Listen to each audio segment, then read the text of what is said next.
ku amul plus de 35 ans aawul ku amul lii aawul waa léegi règle de jeu yooyu constitution moo ko teg ñun ñoo ko teg ñun bu ñu ko tegee ba yegg si fenn fii pour man Fallou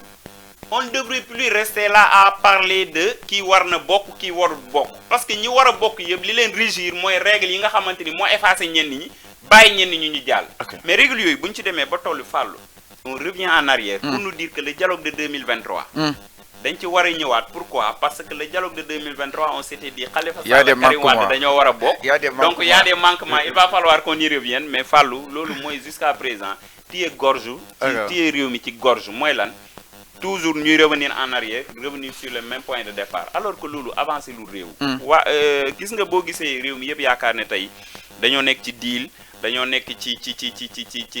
nu mu tuddati ci ay lobby dañoo nekk ci leneen ak leneen c'est parce que li ñu fi defaat ko fi moo tax on parle de dialogue ok y a pas de souci nous sommes tout à fait d'accord dañoo war a am dialogue ci réew mi mais ça doit être un dialogue boo xamante ni c'est au profit des populations ça doit être un dialogue boo xam ne c'est un dialogue d'apaisement mais dialogue d'apaisement boobu ça ne veut pas dire que la justice doit être tripatouillée de comme ça lu leen neex def ko jël justice dammate ko lu juge yi waxoon ñu teg fële li nit ñi do mais ñi fi dee qu'est-ce qu'on va faire avec eux il va falloir ñu seen justice la lumière ça doit être faite léegi ñu dañu dem dialogue après ñu leem loolu noonu yëpp teg ko fële pourquoi parce que war nañu dem élection apaisée mais kan moo indi crise ci réew mi ak ban crise moo fi am ba ñu war a dem dialogue apaisé boo xamante ni ça va permettre effacer lépp lu fi jaaroon depuis arrière mais là les institutions se confrontent xam nga on dit que les institutions confrontent les institutions ne se sont pas confrontées parce que jusqu'à présent la commission d'enquête parlementaire bi ñu fi tegoon amul benn résultat bu mu génne kon les institutions ne sont pas confrontées le conseil constitutionnel fi mu taxawoon mu ngi fa taxaw ba tey les parlementaires fi ñu taxawoon ñu ngi fa taxaw ba tey l'exécutif fi mu taxawoon mu ngi fa taxaw ba tey quelles sont les institutions qui se sont confrontées il y a aucune institution qui sont confrontées le président de la République est sorti il nous a parlé d'institutions qui mais sont dañoo gis l'union des magistrats génn que ni ils sont indépendants conseil constitutionnel génn que ni ils sont protégés par article 100 non loolu le président de la République étant d'autres le président de la République donc tey assemblée nationale tey amul benn pouvoir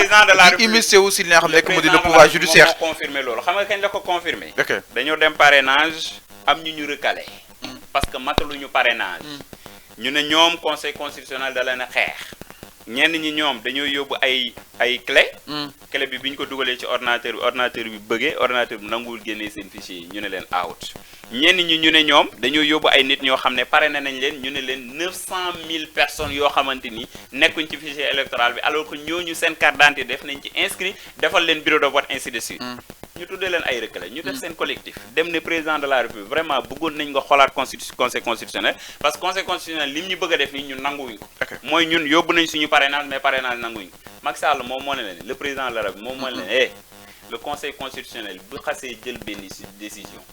tout le monde doit se conformer à cette décision là loolu ñun ñëpp ko d'accord dañ ne tout citoyen lambda qui est au niveau du Sénégal jusqu'au président de la République bu conseil constitutionnel xasee jël benn décision tout le monde doit se conformer à cette décision là moom moo ko wax le président de la République moom moo ko wax ne leen léegi nag li ci am mooy discutons ñu jéem a xool nan la ñu dem élection bu ñu demee élection ba pare après on va revenir ñu jéem a xool loolu nan la ñu koy lijjante pour que prochaine fois soit dañuy bàyyee parrainage yi conseil constitutionnel mu càmbar ko wala dañ koy bàyyee DGE mu càmbar ko wala dañ koy bàyyee keneen ak keneen mu càmbar ko mais l'essentiel li conseil constitutionnel wax kenn mënatu ko dindi ok ñu ne y a pas de souci le conseil constitutionnel kenn mënul ko dindi pourquoi 5 jours après le président taxaw abroger ce décret là tout en nous parlant de crise institutionnelle entre qui et qui mais yéen waxoon mais le parlementaire processus est biaisé yéen waxoon que ni le processus est biaisé non on n'a pas dit le processus est biaisé xam nga dañ maa recalé lii ak lii moo tax ñu recalé ça ne veut pas dire que le processus est biaisé. Mais une partie de l'opposition réclame pour le report.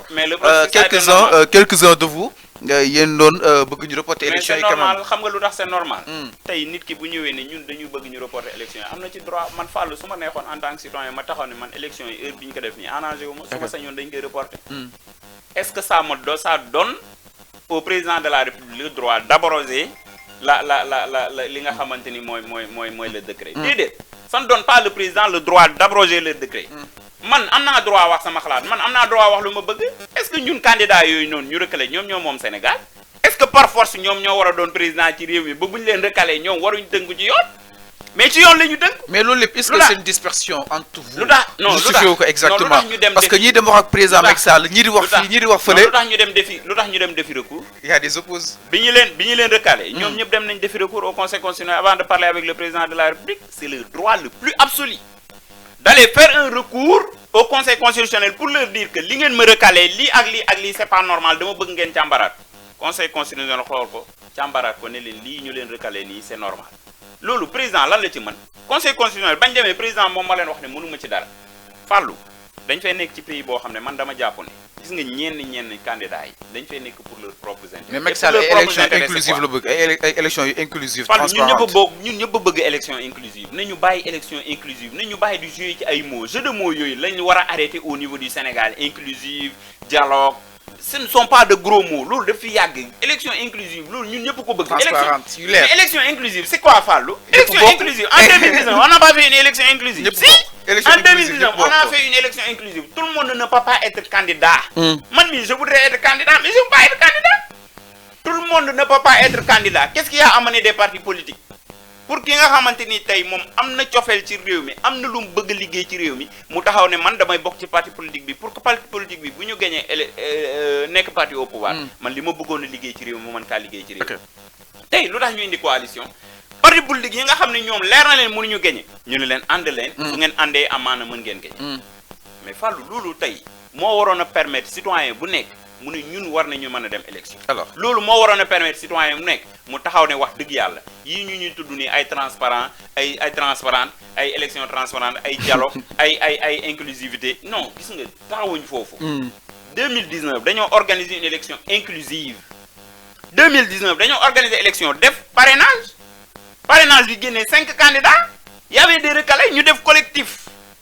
dem def recours conseil constitutionnel ne leen out bokkoo leen parce que mataloo leen parrainage fii kenn du ko fii rectifier amul lu ñuy rectifier parce que c'était normal mais 5 candidats yooyu bu ñu demee élection qu'est-ce qui s'est passé n'est-ce pas on a choisi le président de la République moi j'étais dans le cadre du président de la République le peuple a choisi le président de la République à hauteur de 58%. Effectivement on était d'accord le président devrait gouverner 5 ans le président a gouverné 5 ans qu'est-ce qui a changé entre 2019 et 2024 beaucoup de choses ont dû changer non ba ñu bëgg ñu ne non il va falloir que ñu am 90 000 candidats mënul nekk c'est impossible l'État du Sénégal attanul sax budget 90 000 candidats li ci élection li ci tirage de bulletins li ci leneen ak leneen accompagnement en termes de logistique ainsi de suite ñu bëgg 80 mënul nekk gis nga parrainage bi jàll na on a retenu 20 candidats pour man ces 20 candidats là devraient partir aux élections mais li fi indi lii yëpp du dara lu dul président génn un beau jour pas président sax moom ak ñamu àndal sax lay wax ak waa PDS ak ñoomin seen nag ñëpp génn un beau jour taxaw lan la ñuy wax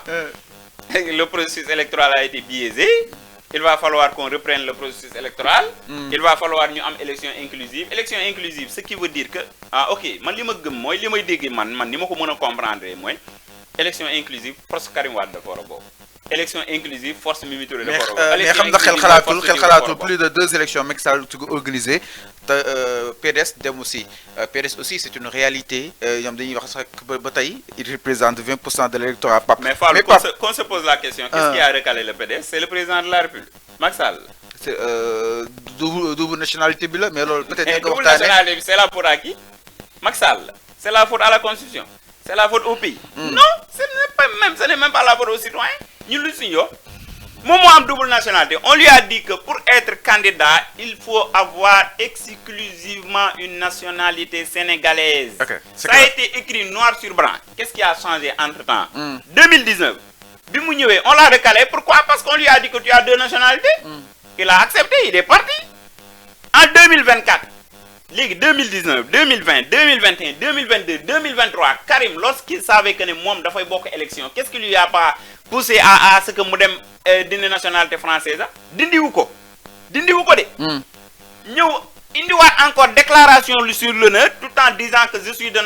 exclusivement de nationalité sénégalaise. Il fallait que Thierno Alassane Sall attire l'attention des Sénégalais que leen Karim mu ngi yor jusqu'à présent double nationalité que mu daw dem France pour pouvoir dindi loolu noonu sa nationalité française pour être nationalité exclusivement alors que je leur ai dit que bi Karim Wade déposé li nga xamante ni mooy décret bi ko permettre ñu ne Karim Wade n'est plus de nationalité française. Il avait déjà déposé sa déclaration sur l'honneur. Il l'avait déjà déposé à date. Conseil constitutionnel c'est lan lay basé wu lettre bi nga ma jox mu ngi nii yaa ko déposé bi ñu defee recours indiwaat après nga soog di indi dossier pour me montrer ne man si lettre bi nga ma jox lay déposé. La déclaration sur l'honneur a montré que ne yow tu n'as pas une nationalité, tu as 2 nationalités. Affaire bi loolu la c'est simple. Léegi nag problème yi fii ñëw yëpp après moi je me pose la question qu'est-ce qui se trouve derrière jusqu'à ce que. Il y a quelque chose qui se trouve derrière. Non, il y a quelque chose qui se trouve derrière. Ça veut dire position si PDS. Ça pose problème jusqu'à ce que dañoo départ ñu ne tak ñu ne non député Benno Bokk Yaakaar yi génn député PDS génn ne non lii dafa am corruption il va falloir ñu lañ bët ko waa Benno Bokk Yaakaar tëb. sama mbokk ya woon tëb ne waaw dafa am corruption il faut ñu lañ bët ko ñu ne leen ok y a pas de souci qu'est-ce que vous voulez ñu ne dañuy def commission d'enquête parlementaire ñu ne leen ok y a pas de souci vous avez le droit de mettre en place une commission d'enquête parlementaire. 24 heures après waa PDS tëb ne non Karim dañ ko xeex il va falloir dañoo biaiser affaire bi il va falloir report. waa Benno Bokk Yaakaar tëbaat ne leen wax ngeen dëgg il va falloir report nit ñu dugal loi constitutionnelle pour changer la constitution pour que ñu reporter élection yi waaye yow commission des lois ñu ngi def réunion 10 heures ils ont organisé la réunion à 10 heures Macky Sall ne dafay wax samedi à même jour bi à midi mais xanaa commission des lois bu ñuy waxtaan sax si teg benn loi boo xam ne constitutionnel moom la ñu voté ji à l'Assemblée au moins waroon nañ leen may benn 2 heures de temps wala 3 heures de temps Macky Sall a dit que dafay wax à midi kon ce qui veut dire que Macky avait déjà préparé ce qu'il devrait dire à midi avant même la terminaison de la réunion du commission des lois. Ok y a pas de souci. ñu dem ba benn instant ñu xam ne midi bi bu génnee moom wax. sans pour autant mu basé wu ci li nga xamante ni moom la parlementaire yi wax. dina grave. ñu ne nañ pousse discours bi jusqu'à 14 heures. Ok ñu pousse discours bi jusqu'à 14 heures. 14 heures même 14 heures bi ñu koy def commission des lois dañoo génn rek Macky Sall ñëw taxaw si télé bi ne report des élections ñu ne ko ci lan nga ko teg mu ne crise institutionnelle corruption bu ñu war a lañ bët il va falloir ñu def processus électoral boo xamante ni c'est un processus électoral inclusif transparent ainsi de suite ñu ne ko ok y a pas de souci qu'est-ce que tu proposes mu ne je propose à ce que ñu transférer élections yi jusqu'au 15 décembre diggante boobu yëpp pour lan mu dugal fa lan ñu ne ko pourquoi jusqu'au 15 décembre pourquoi mënoo ko def au mois d'avril pourquoi mënoo ko def au mois de mars mu ne non dialogue